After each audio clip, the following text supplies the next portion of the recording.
Cotter's Weekly Letters, number 51, 2021, May 4th. Cotter's Friends in Ottawa after 1950. After last week's poem about the Johnstons, I want to fill you in on our connection with George and Jean. I knew him slightly in graduate school, but after Evelyn Maguire and I became engaged in Winnipeg in 1949, she took up an appointment at Carleton University. Following this, we married in 1950, and she stayed one further year in Ottawa until we decided to live together in Toronto. Then George Johnston took up the appointment she vacated. We kept up our link with Ottawa friends. We were so fond of many people there. Monroe Beatty in the English department, Bob and Mary Ann Phillips, Desmond Bowen, and Father Brown, a great character at St. Barnabas Church. Once he interrupted himself at the altar to call out to the congregation, "Start again, sing out as though you meant it." He later gave me as an ordination gift a volume of very dry philosophical theology.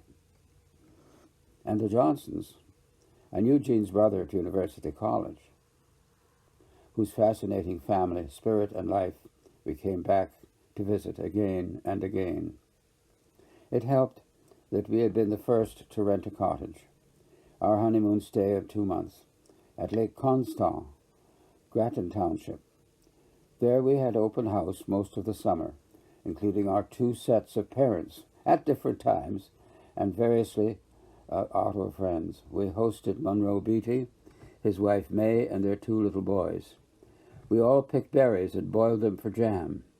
I remember Monroe, a devoted Anglo-Catholic, lying down reading a copy of Spiritual Exercises by Elfrida Tillyard and saying, "I feel like an empty shell."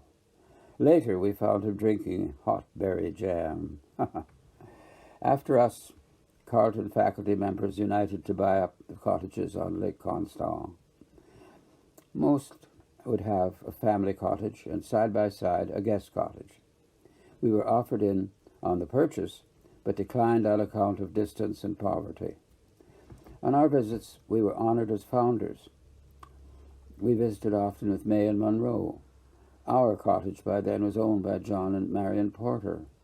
As young professionals, we had been excited by John's work on the vertical mosaic, to which I provided some comments on Anglican bishops and lodges, Orange or Masonic.